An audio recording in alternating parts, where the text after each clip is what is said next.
So I want to say that I did not see my divorce coming. This is all in retrospect. Yes, I can pinpoint all the different stations and different signs that led to, I guess, that destination, if you want to call it that. But I didn't know it at the time. So how it unfolded was just very much surprising out of the blue. My husband came home one day and said he didn't want to be married anymore. Welcome to Untying the Knot, your go-to podcast for all things divorce. We're here to share stories and strategies to help you untangle the knots in your divorce so you can navigate it with confidence and clarity and build the life you desire. I'm your host, Lisa Gu. Hi everyone, Lisa here. Today I'm joined by a very good friend, Cindy Chen. Cindy will be sharing her divorce journey. We're going to talk a lot.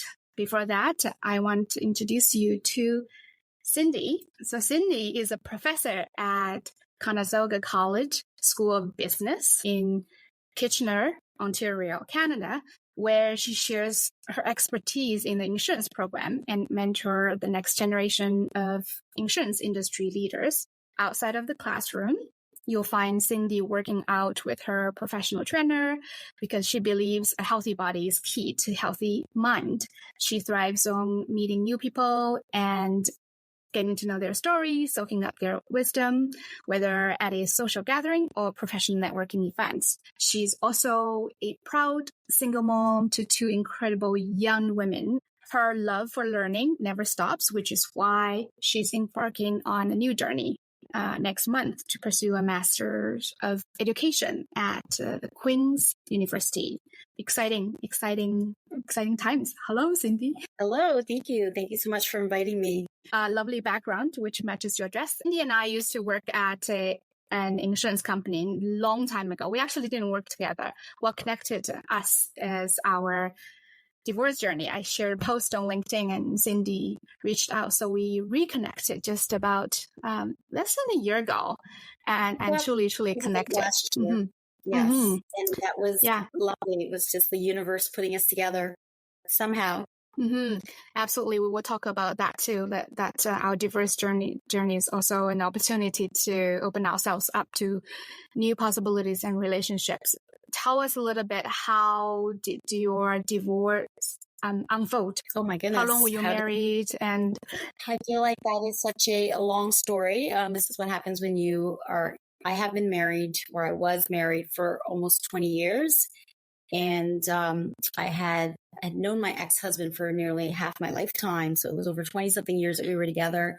And how it unfolded was probably quite a surprise for me and many other people, simply because I did not see it coming. I'm sure a lot of others in my situation will say the same thing. It's like, we didn't see it coming. I think a part of that is probably because we get so absorbed in our own life, in what we have to do, and it becomes a grind and a routine that we don't get a chance to stop. It's almost like I kind of think about that, the 20 years, like it being on a bullet train where you're going somewhere and it's a long journey. You're going fast, but you don't remember passing by any of the scenery. And it kind of felt that way to me. So when it all halted and it was time to get off this bullet train, I actually had no memory of where I was going. Was there a destination? And did I pack the right thing? Do I have the right? There wasn't anything. Like, you just kind of got off on a platform and we're just told, this is it. This is the end of the journey. And you had no idea how you got there. So I want to say that I did not see my divorce coming. This is all in retrospect. Yes, I can pinpoint all the different stations and different signs that led to, I guess, that destination, if you want to call it that. But I didn't know it at the time. So how it unfolded was just very much surprising out of the blue. My husband came home one day and said he didn't want to be married anymore to me. And that it was time to do something different with his life. So it was almost like we're getting off at the next station, but I'm connecting to a different train. So you're moving on in a different direction. So it was like we were off the same train, but taking different ones to continue. And I kind of look at it that way now, even. So I think, like most people, you don't really expect it. You try to make sense of it. And I'm still trying to make sense of it, even though it's been over 4 years since then. Mm-hmm. I can so relate. And I think a lot of people can too. And I love that metaphor of being a bullet train, because like when you have kids and your kids have school, you have both of you are building your careers, and you just like the speed is fast and the logistical side of things is like, and you just missed, you just missed a lot. Yeah, you missed a lot. And we never check in with each other, right? Like, how long were you married? More than 20 years, you said? We were married for, it would have been our 20-year anniversary in 2020. Yeah, because we got married in 2000. And it was just very ironically, I was planning a 20-year anniversary, wedding anniversary destination. And that was never happening.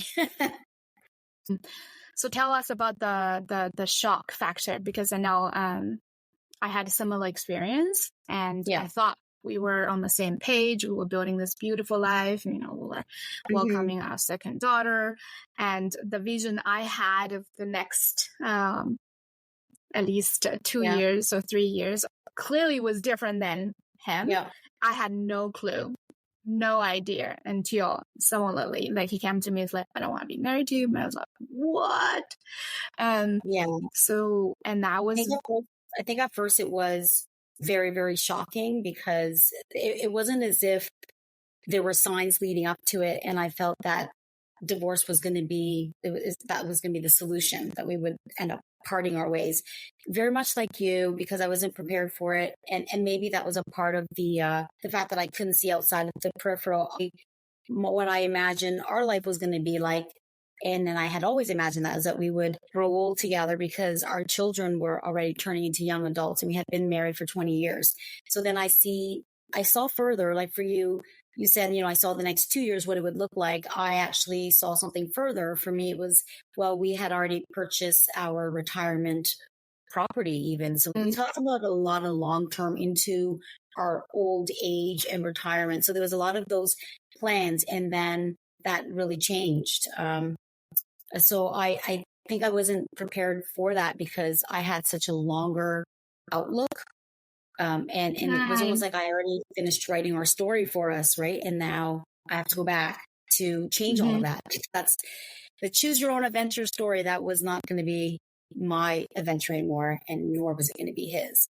So I think that the shock factor was there. And even if I look back to that day and I think of how was I feeling at the time, it was like maybe most people can say the same thing. It's like, it's an out of body experience where you are standing and you're actually watching yourself through this whole transaction, this whole conversation. It was like watching a movie.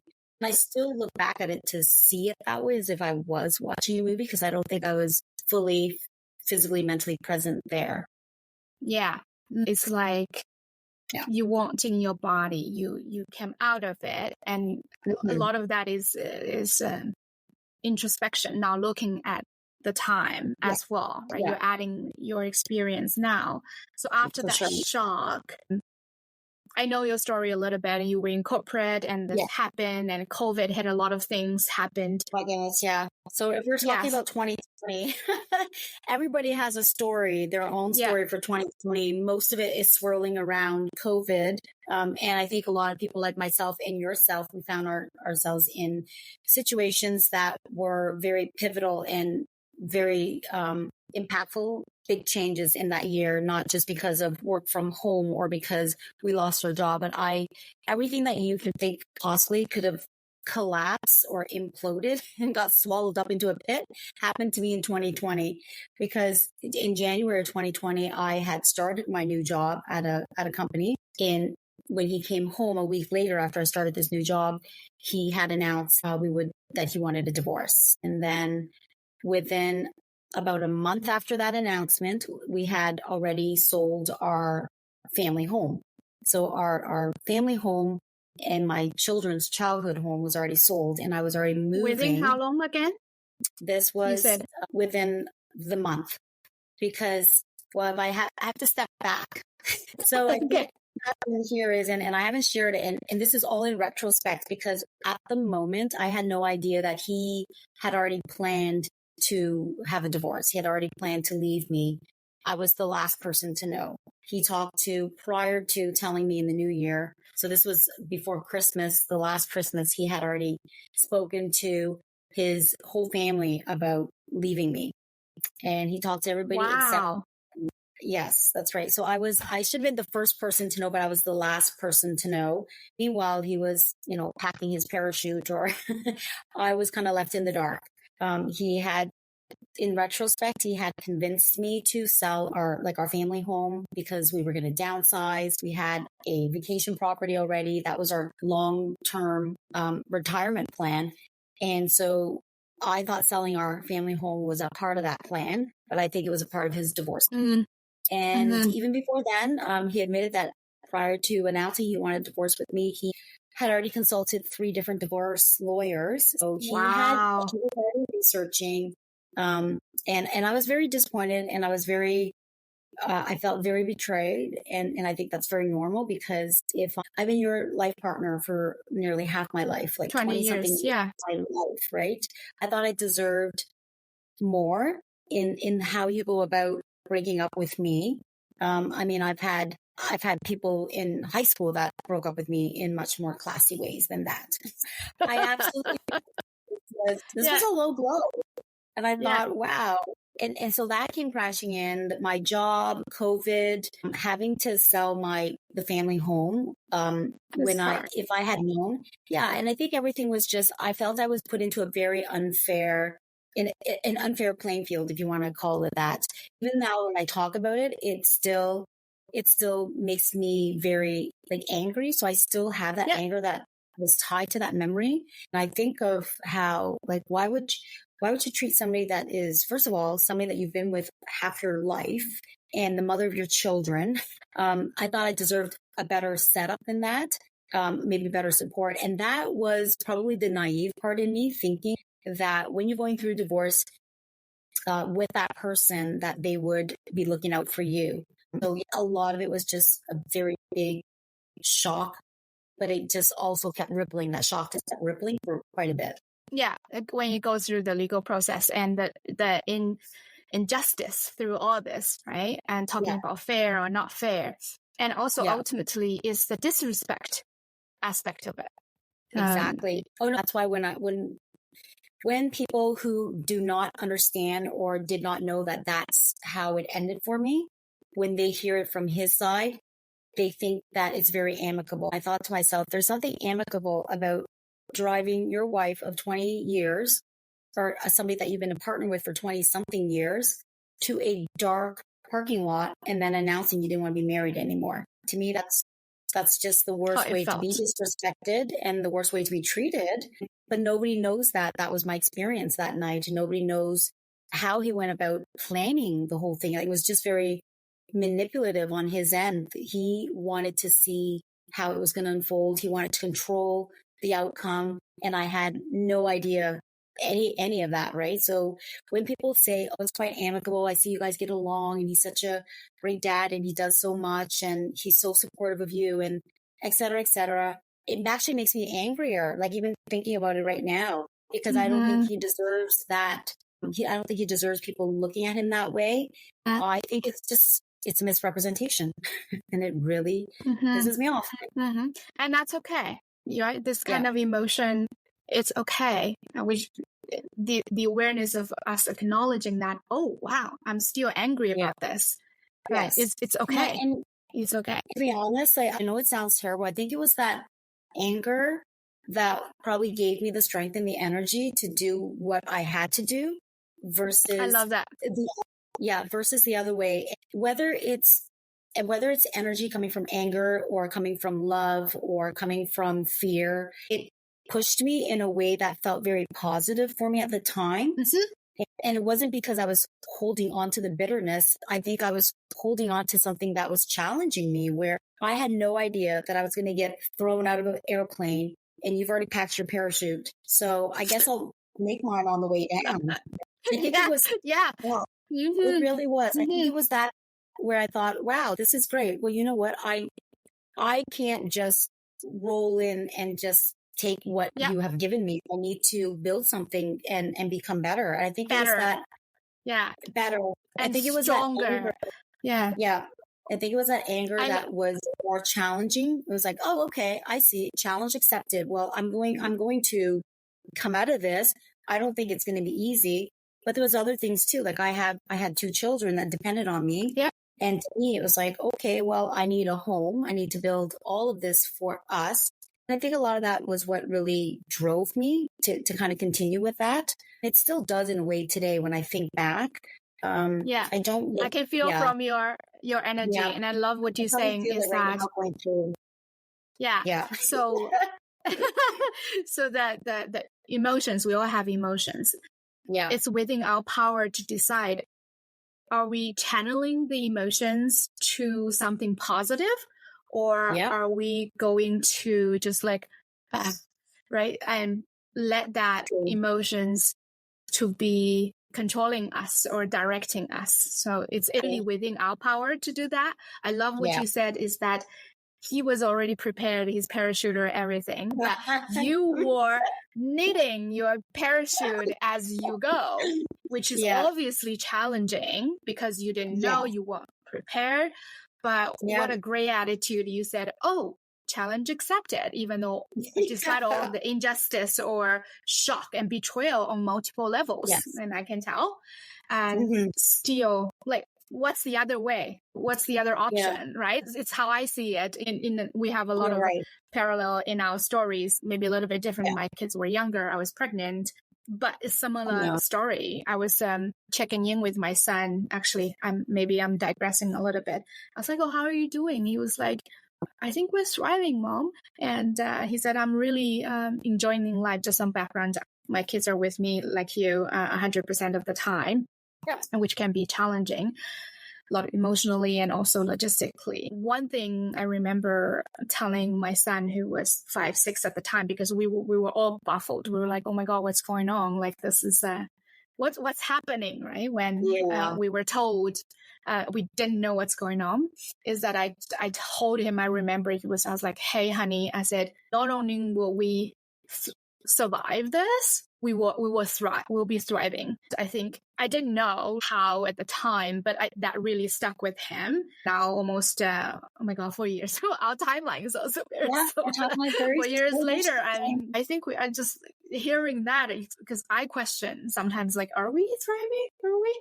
But hearing that from the validation from the kid is like, okay, I'm doing something right, even though I was like knitting that parachute, trying to survive, coming down. I don't know what's the speed. I'm sure. I'm pretty sure I just took off my dress and held it. It was going down. And a lot of times, and I have now encountered a lot of people where when they talk about their divorce journey, how it happened, what they went through, and I can see that they're not thriving as well, or they are still working through what they went through. I will admit, for anybody that's listening to this, your journey, like mine and like Lisa's and everybody else's, it's not easy. It's all difficult in its own way. You internalize those challenges differently and you navigate through them differently. But you're right, Lisa. And I agree that it comes down to choice. So what do you choose when you are presented with, and it's hard because all those choices are not easy choices. So it's like picking the best of the worst, right? So we had to do many difficult things. And through it all, we kept thinking, like, this is going to be better. It's going to be better. And we have to make it better because you're right. That is the best choice. It's not lay down and die from this.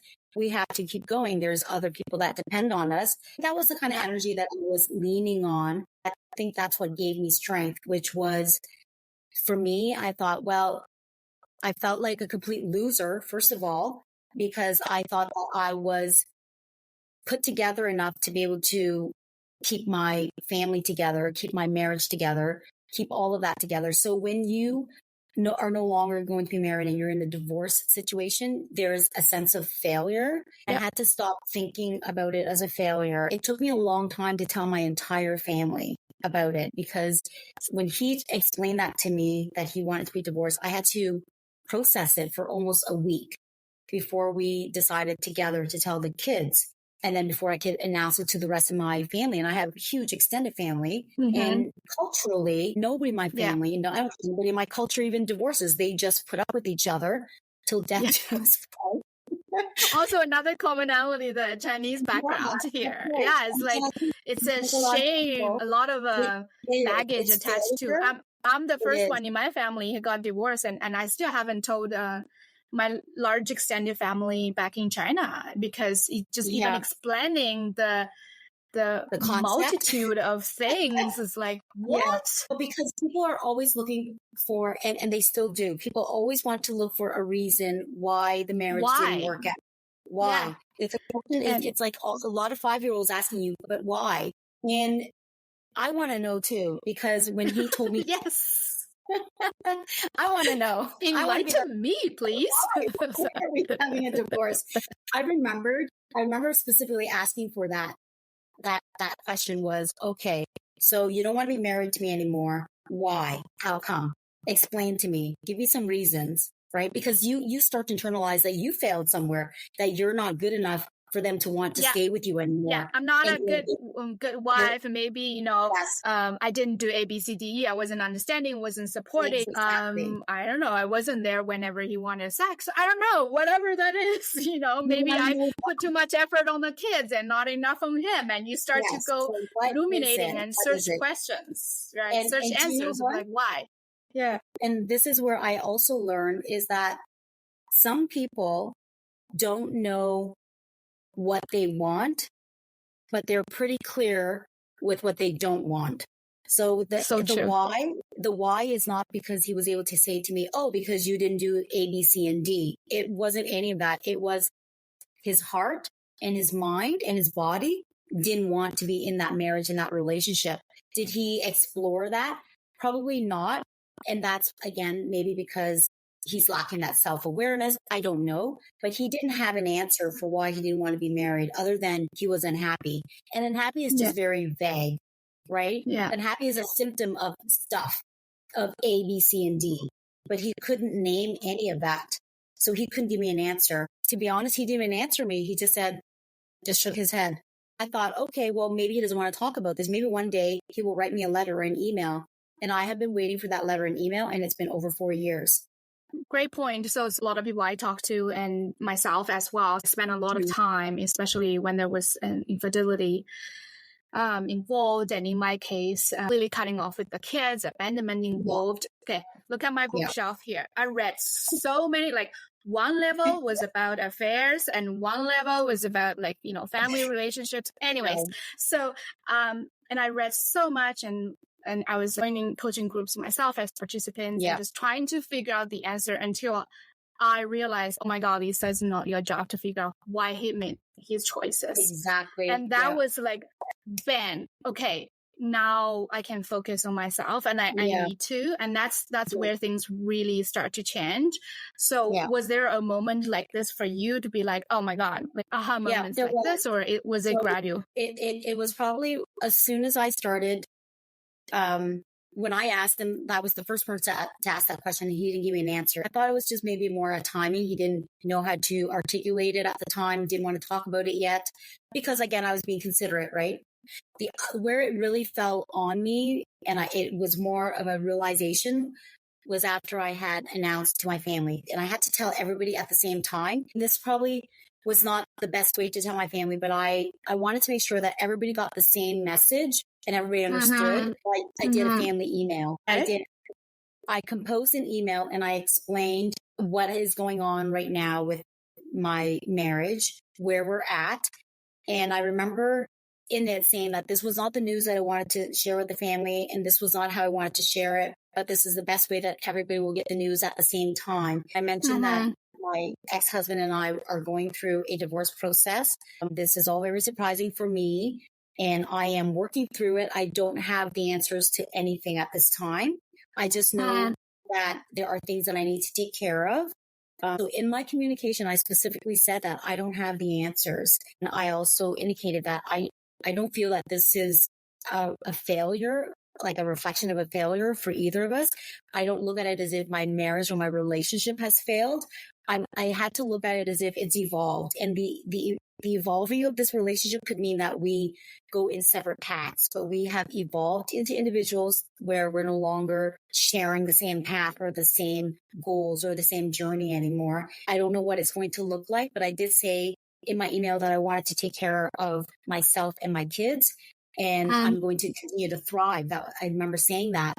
And you and me thriving. It was. Yeah. And then I remember every time I would bump into a friend or somebody, I always had to say, "Oh, we're not together anymore." And I would say, "Oh, I don't know if you heard." So this is something that you have to relive all the time. Some people ask a lot of questions because they're confused. To them, it's the same thing. Well, yeah, it's shock. Out of the blue. Yeah, it's shock to them too, and they want an answer. And I remember people asking me all the time, "Oh, well, what happened? Did you know this was happening?" And I wanted to say, I don't have the answer, but if you ever talk to him and he gives you an answer, please let me know. And even today, call me when he tells you. Yeah, it's really true, because they'll say, "Oh, well, what happened? You guys, you seem like good parents. You get along." Externally, whatever you see is not necessarily what people are feeling inside, right? By constant being asked and constantly having to tell people that I'm now divorced from my ex-husband. I don't know why we're divorced. Yeah. That's why it's such a journey that it's an emotional toll, because first of all, you're shocked, right? Maybe you're on the other side to telling your spouse you wanted to leave, but still you're going through a lot of internal battles, and then you going through this legal process, which is extremely stressful. At the same time, you're carrying the burdens and questions from others, and which you don't have the answer as you are still navigating this new territory. I just want to thank you for sharing and pointing something out, is that how you approach this with such maturity and grace and vulnerability and truth during a time when it's so uncertain. I don't believe in bashing our ex at all, because I believe we all have our journey.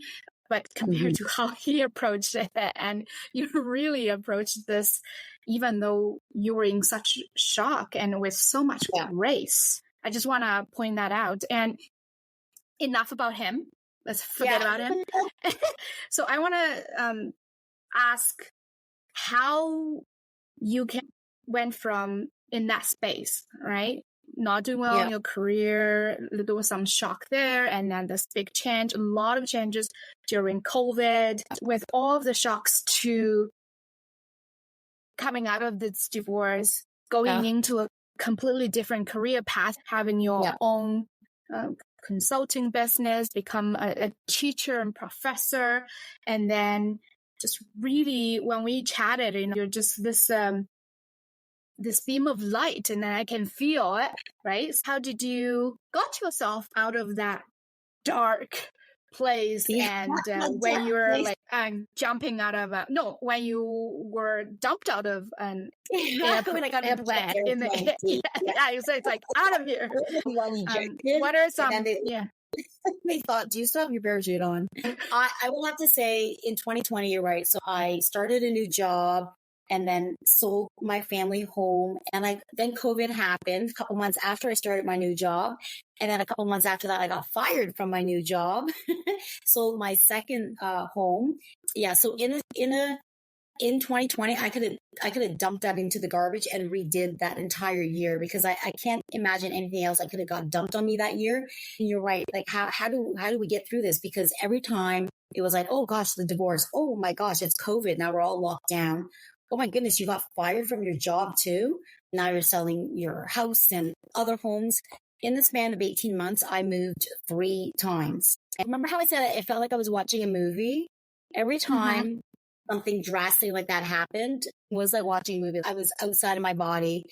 One of the things that I remember saying over and over to myself, and that has always been maybe my mantra, is like, the words were, "It's going to be okay. You're going to be just fine." I remember sitting on my porch the day that I got.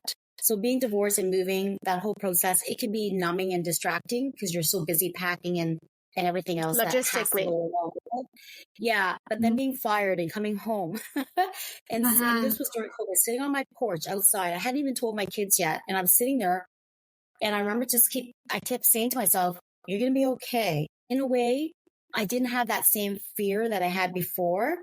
I think it was because I asked myself, 10 years from now, if you could come and stand in front of yourself sitting on this porch, what would you say? I thought to myself, you know what? I would tell myself, you're going to be just fine because you don't know it yet, but you are going to draw strength. You're going to learn. You're going to have this level of wisdom. I wanted to say to myself then, like 10 years from my 10-year self from now, talking to my 10-year later self, I wanted to say, I would bet on you any day.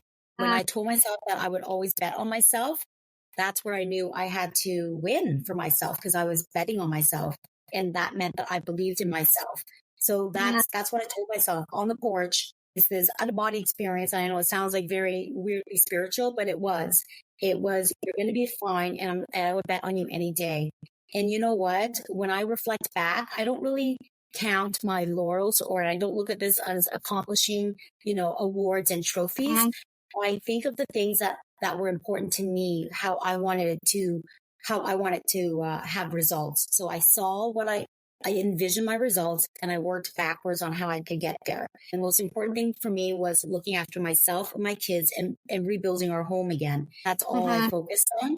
I didn't know what that meant. So you had a vision. You had a vision. I did.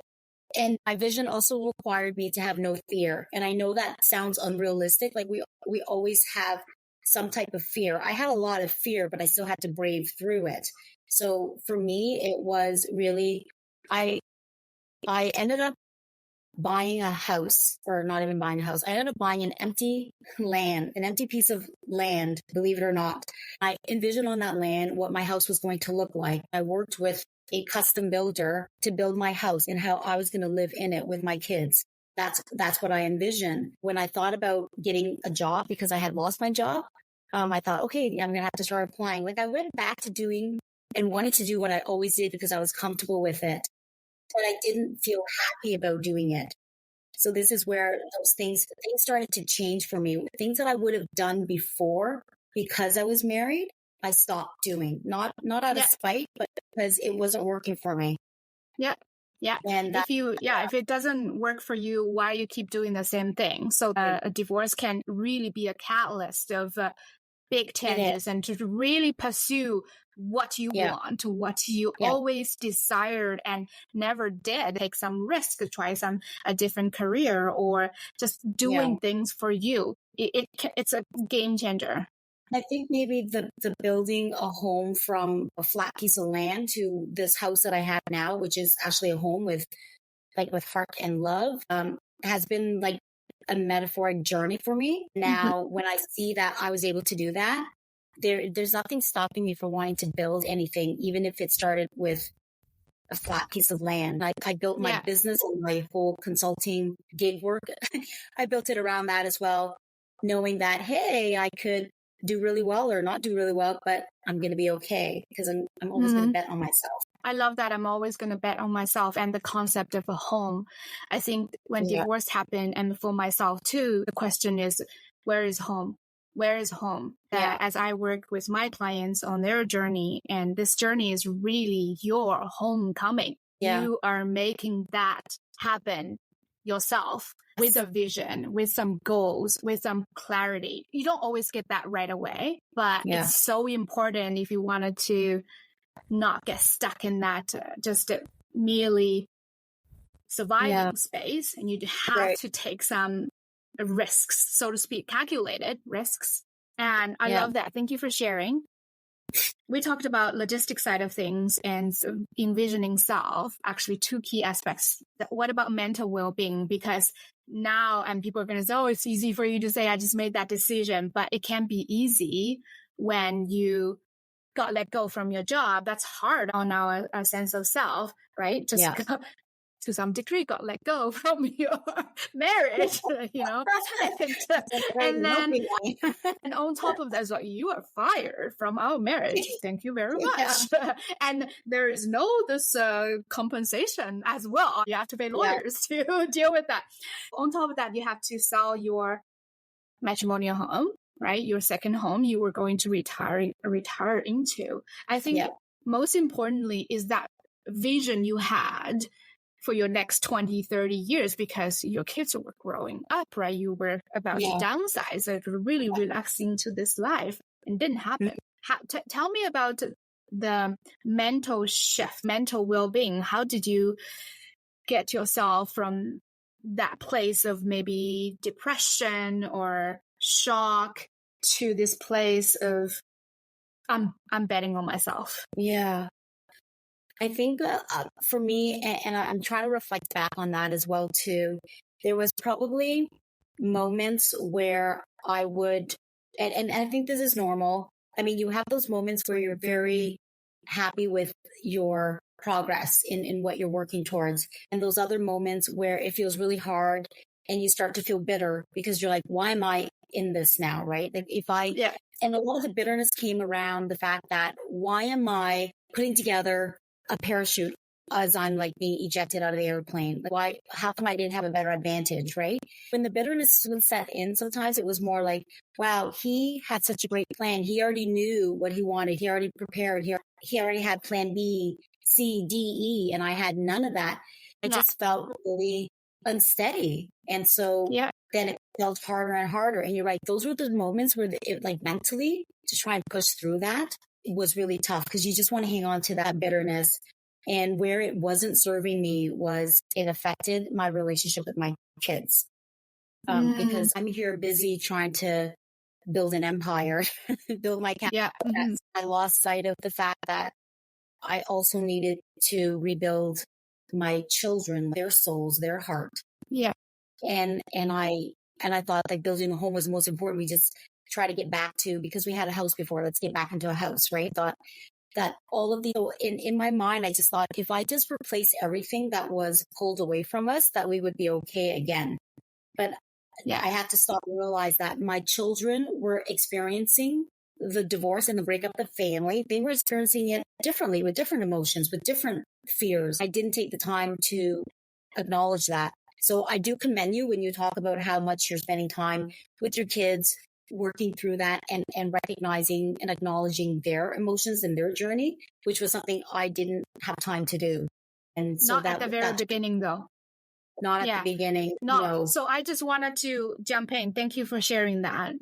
Whoever, if you're in the thick of the divorce journey, right, whether you, which side you are, because it can't be easy on either side, whether you are the one who decides to leave, or maybe you commonly agree that maybe you were left, quote unquote. Yes. That initial stage for everyone is different because we all receive information, digest information different.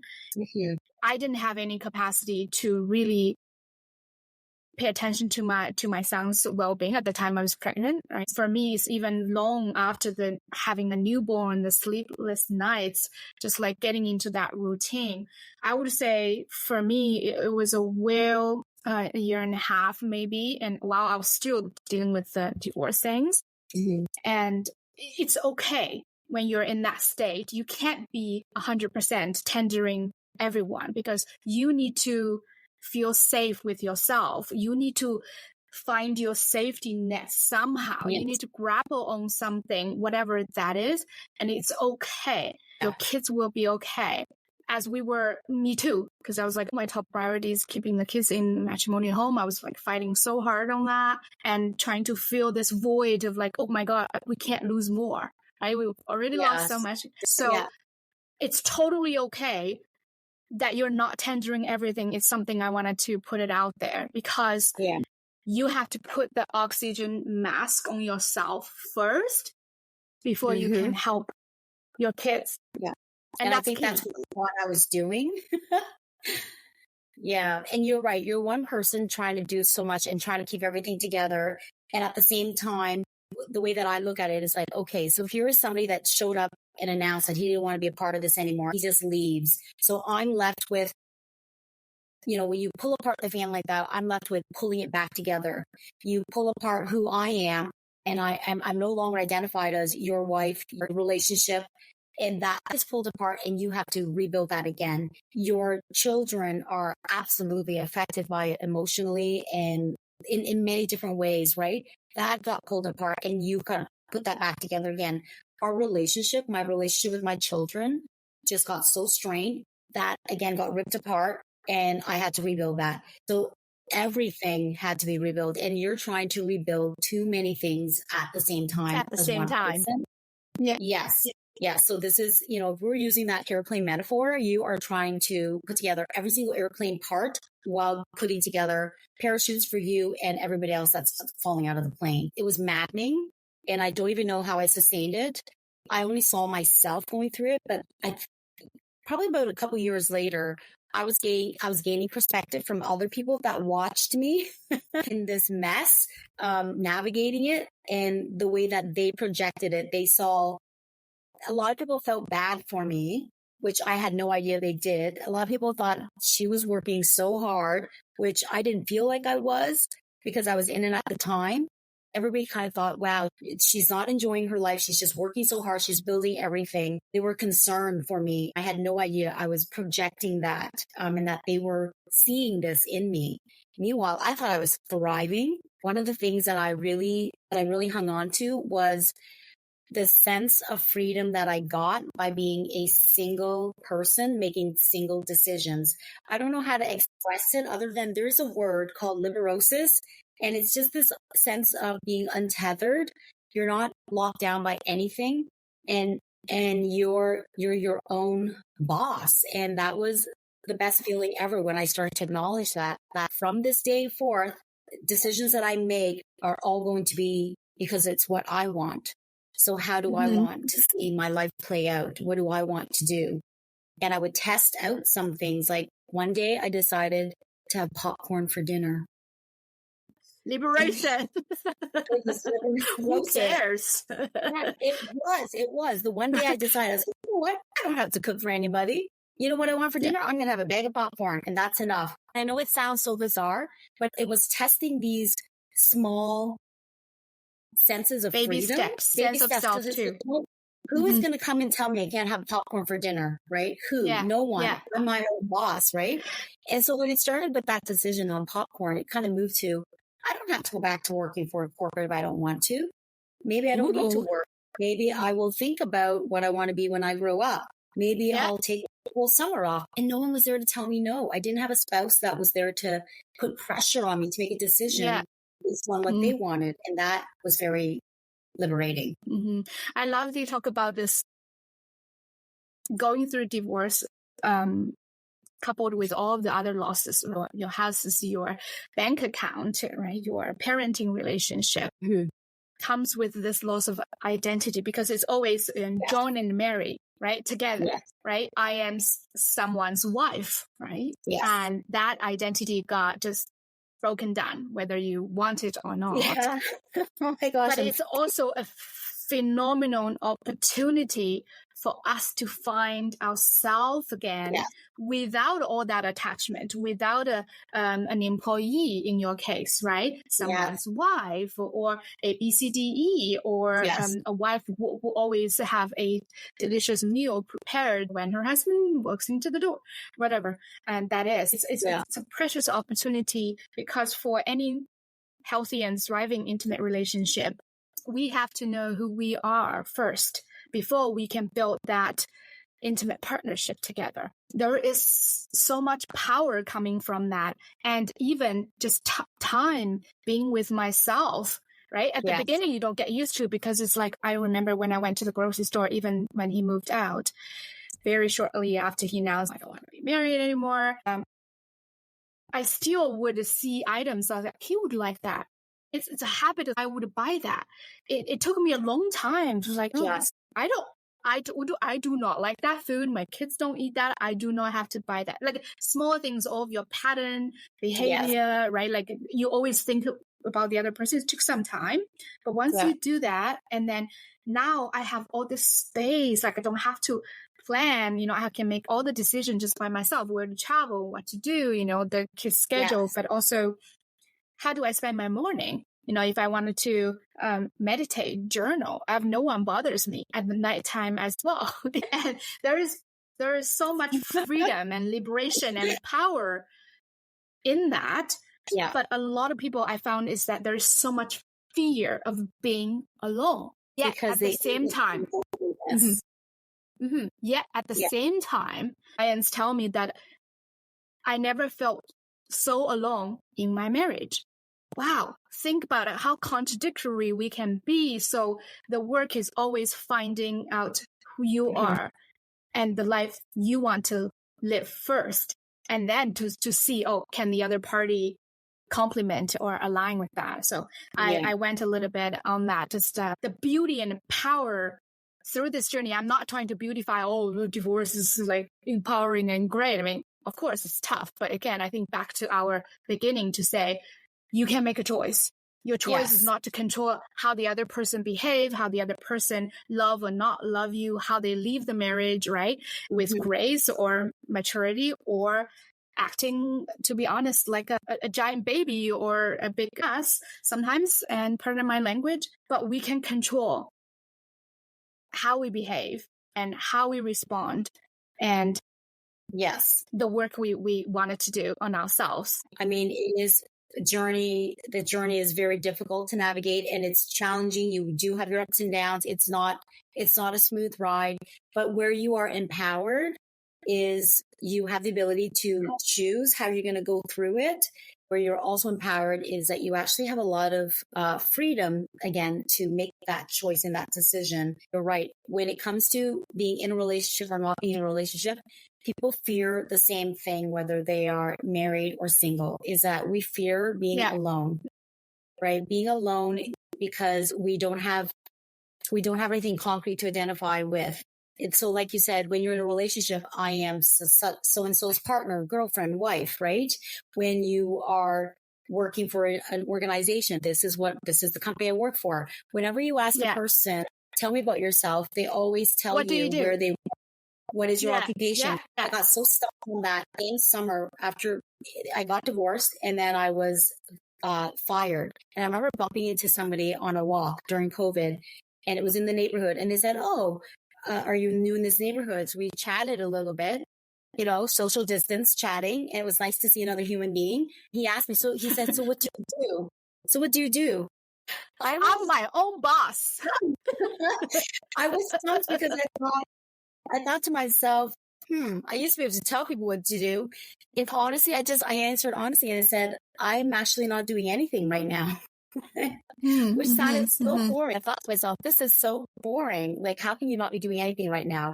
You used to work and you did this, you did that, and now you don't. So I had to reframe my identity, and it was no longer who I work for. It was no longer who I was married to or who I was partnered with. But my true identity was, who am I? And you're right. What do I do? Right. So that was different. Getting in touch with that lost self takes time to figure out, because we've been like on this grind for so long. I love what you share about this huge identity transition and really reinventing ourselves again. So you talked about, you had this conversation with your 10 years later yourself on the patio, right? Me, Now looking back, what would you tell yourself when you, at the time 4 years ago, or maybe even 3 years ago, because we all know this entangling, uncoupling takes time. What would you tell her at the time? What advice would you give her, or what would you say to her? If I was to be able to go back into that moment of talking to me sitting on the porch, I would have given the same advice. I would have said to myself then that you're going to be just fine. And I'm going to bet on you, because I know that this is hard, but you're going to come out the other side a champion. Because I was betting on myself and I was believing in myself. I think that's the part that we miss a lot of. We depend on other people believing in us, that we forget to believe in ourselves. And I think that takes you further. And I would have given myself that same advice. I would have also maybe added, you're not going to believe me when I tell you this now, because 3 years, 4 years doesn't sound like a lot of time. But I would tell myself that you're never going to be the same person year over year, and you're going to keep improving yourself, right? And so that I see is true now, because every time I look back, I see that I'm a different person than I was last year and the year before. I'm absolutely a different person than when I first set out on this divorce journey in 2020. But even like a year ago, when I look back and people say, wow, you used to be married to this person. You used to be this wife, this mother living in this house. To me, it felt like it was a very strange Netflix series that I was watching, because I can't identify with that person. I cannot identify with who I was in that marriage anymore, because I've updated my version over the last 4 years that you can't even recognize that I was that same person. The core of who I was never fully expressed in the marriage. So when we talk about being lonely, I would say that my ex-husband only knew he probably knew like maybe 40% of who I am. The other 60% were suppressed, they were compromised, they were sacrificed, they were just silenced. That's the other thing too, is that when I discovered liberosis, which is eating popcorn for dinner if I feel like it, taking a shower at 2 a.m. if I feel like it, the other thing thing that I realized too was that I didn't have to be that same person, and I could find my voice again. And that I was going to say, you stole my line. You found I found my voice. You were rediscovering your voice, and you were so brave to embrace that and just let everything unfold. That's a question that I always ask my clients is, were you not be able to be in your marriage? Yeah. What couldn't you express in your marriage? And what would you like to express now? So that's very empowering. We chatted yesterday. Let's talk about the iPhone upgrade. We talked about because the key of a reinvention is that your focus, your intention on your own development. It's so key in every area. But when we think about in the corporate world, we think about, I'm going to learn Excel, or I'm going to learn a new technology or tool. But it's far beyond that. I don't know what's the iPhone out there now. It's like iPhone upgrades every 15, I think, is going to be launched. They launch a new version every year. So I think for anybody that's you know what I should call Apple is like, hey, would you like to sponsor my podcast? Because we mentioned to you. No, so this is no way endorsing iPhone, but for sure yesterday, so you and I had this conversation, and it just organically grew that way, where I said that, because you were checking in on me, and I thought that was really great. Like, where are you?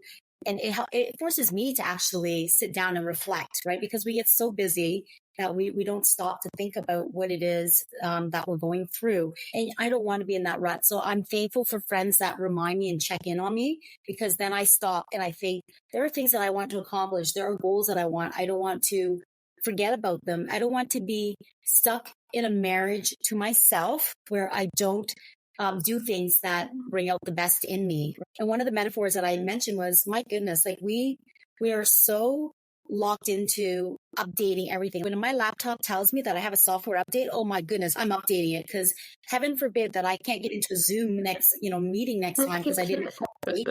And my phone, same thing. There is, iPhone updates. If all the software updates, we take time to improve all these devices around us because we want to make our lives easier.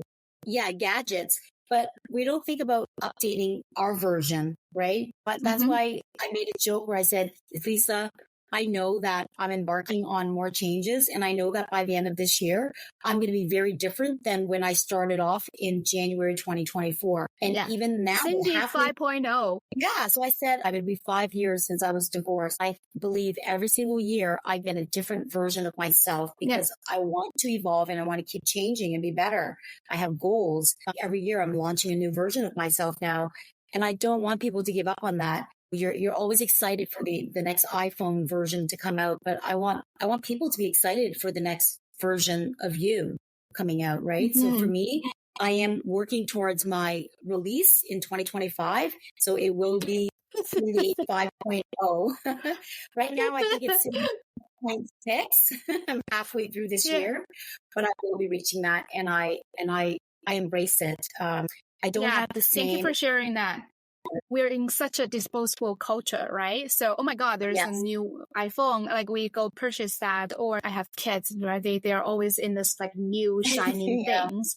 But we really think about, oh my God, where do I need to upgrade? Whether it's skill or emotional management or just some spiritual pursuit, whatever that is.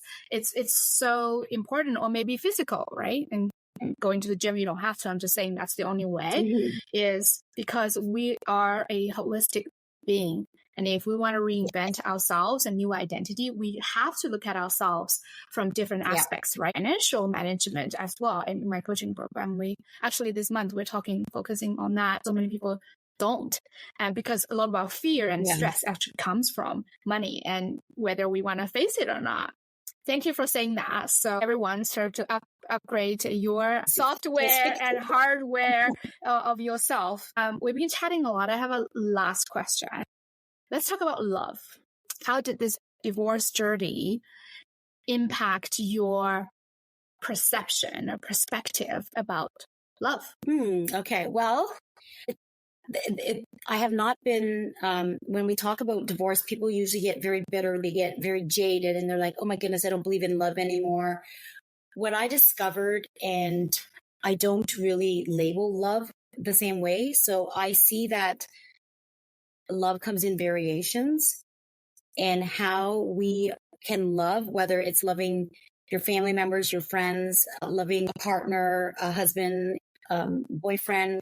I see that there are variations of love that can be expressed, because that's one thing I discovered myself is like in my heart, I know that I have the capacity to love.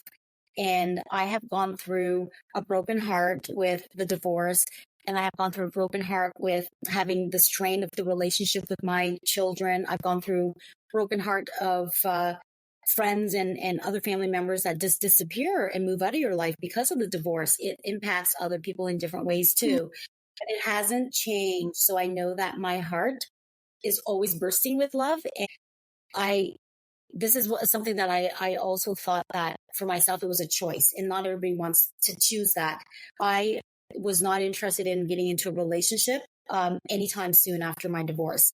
And people thought it's because I gave up on love and that I was jaded and I had a really bad outlook on it and I didn't believe in it. But that's not what it was. I wanted to spend time loving myself more. And I wanted to make sure that when I do get into a relationship, this was my thought initially, that it was going to be more fulfilling. And I wanted to know what I was getting out of that. So I had these ideas about love in the future and I wasn't rushing into it. But I also felt I didn't want to do the same thing I did before, which was I was in a marriage for a long time and I didn't want to go back being in a relationship again. So I didn't want to do the same thing. So when we talk about updating myself, my 1.0, my 2.0 version was me, but not necessarily in a relationship. I did explore a relationship for a year. That only proved to me that I do have the capacity to love, and falling in love is awesome, guys. I think that I can do it again over and over. Now, when I think of variations of love, I don't create those criteria anymore. I don't create a checklist where I say, I don't have a boyfriend app where I say, if you meet all these requirements, now you can be in a long-term relationship with me. I look at it as people are going to come and go in my life. I don't know how long they're going to be there.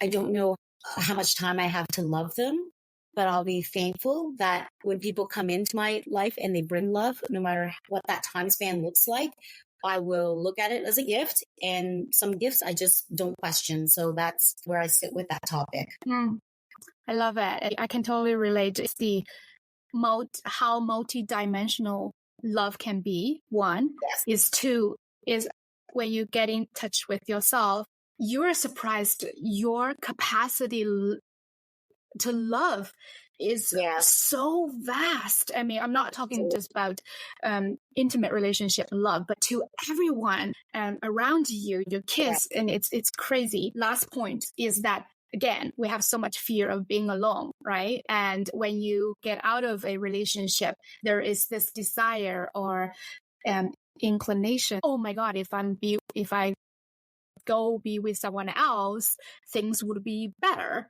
right? I really commend you. And also a lot of people is that spending time with yourself first, because you just ended some kind of relationship, whether you were married for 5 or 10 years and with a significant person. It's so important to figure out what you want and who you are. It takes some time, and that's okay. The last part I wanted to say, and maybe that's another episode we can do, is that if you decide to get on an online dating app or something, because that's I know. We could use Netflix of online dating. And so do not open the first line with, what do you do? That's the most boring thing. Gentlemen, like you could say out there, say something interesting to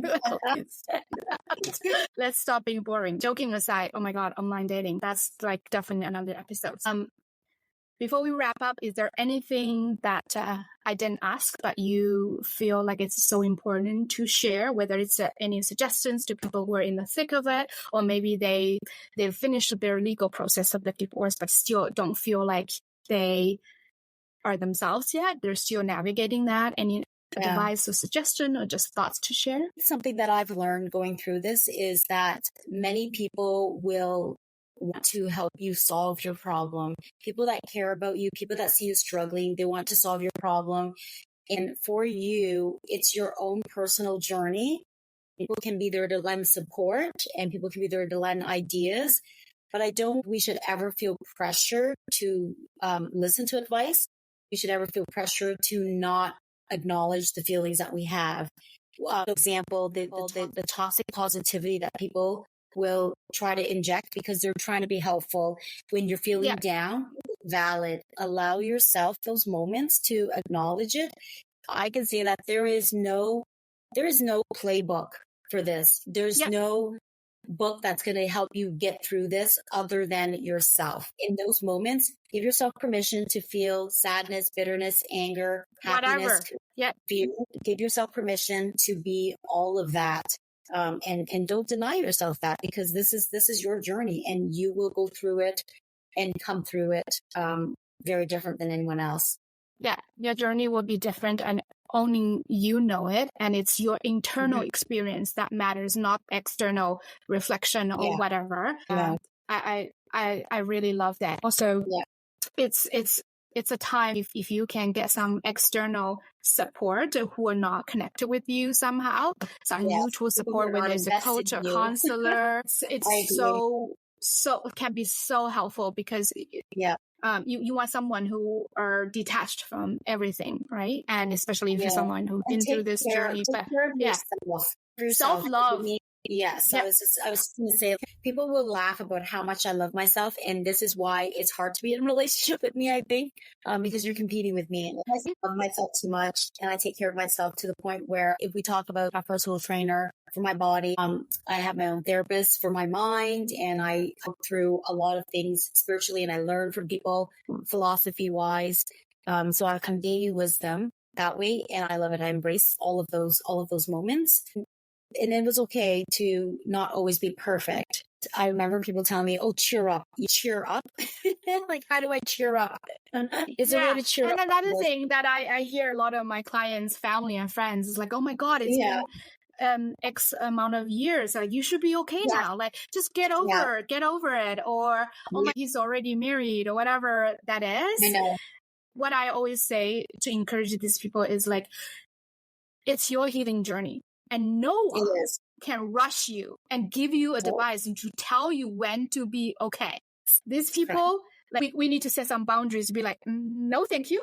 That's some work too. But you're right. Yeah. It's your journey and you're in it and you know it. Just like a marriage, right? From the outsider, you could be the perfect couple, right? You got perfect jobs, vacation home, vacationing, and two beautiful kids, the Canadian dream per se. And internally, you're like, damn, we're just on autopilot. What's going on, right? So it's the same thing that your healing journey is. Thank you for bringing that to the front. Like only you know it. Exactly. And I just want to say to people that it's okay to have negative feelings about this. It doesn't mean that you're not healing from it. to allow yourself those negative feelings out is acknowledging that you are actually experiencing everything holistically. I was tired of people telling me to, you're better than that. Take the high road, like be the better person. If I was spewing bitterness, there were times where I thought, why do I have to be the better person? I just like say bad things. So, and the concept of I'm taking the high road, because a lot of people was telling me this, and I was like, oh, at the beginning I felt good about it. I was like, yeah, I am taking the high road, and maybe I am. And so inherently, that statement means the other side is taking the low road somehow, and that's judgmental. And we don't know whatever that person, the decision they made at the beginning. We say we don't know. Right? They have their internal experience. If we've lived their life, maybe we would make the same decisions. There is no need to judge anyone in this, but just really focusing on ourselves and what matters to us. And also you talked about in this journey that less and less we're seeking for external validation, which is very hard. Because we're brought up this way, right? Your job defines you, your marriage defines you, your parents or whatever, your car, your phone. The more we can remove this, the more we can give less power to this external validation and seeking internal validation. Real growth will come out of it. And that's real power. Real powerful. Yeah. Okay. On that high note, where can people find you, Cindy? I am on LinkedIn, so feel free to connect with me on LinkedIn. I am not I'll add your LinkedIn profile. Add my LinkedIn profile. And you can always message me through LinkedIn as well. It's all open to anybody that wants to contact me or connect with me. I'm not as social media savvy, and I don't do a lot of posting that way. Pretty savvy, I'd say. I can put it on through my LinkedIn. So please connect with me. I would be more than happy to hear a conversation. Cindy teaches at Connoisseur College, but she also has her own consulting firm. She does a lot of corporate training on corporate culture or communication, leadership. Workplace culture. For me, it's all about how people treat each other, how people work together, and that harmonization is really important for me. You can probably see I pull that into relationships. I pull that into people that I meet. Honestly, it just comes from a place where I feel like I have a huge capacity to love. So, I mean, connecting with Lisa came from a place of love, and connecting with anybody that I meet now does come initially from that place where I look at them and I think, who are you? What's your story? And what can you teach me? Not what you do. What do you do? Nope. Yeah. Thank you so much, Cindy, for sharing so openly and accepting my invitation to come here to sharing all of your wisdom and experience and so real. Thank you. Thank you, everyone. And we reach out anytime to me or Cindy, and we will see you next time. Yeah. Bye.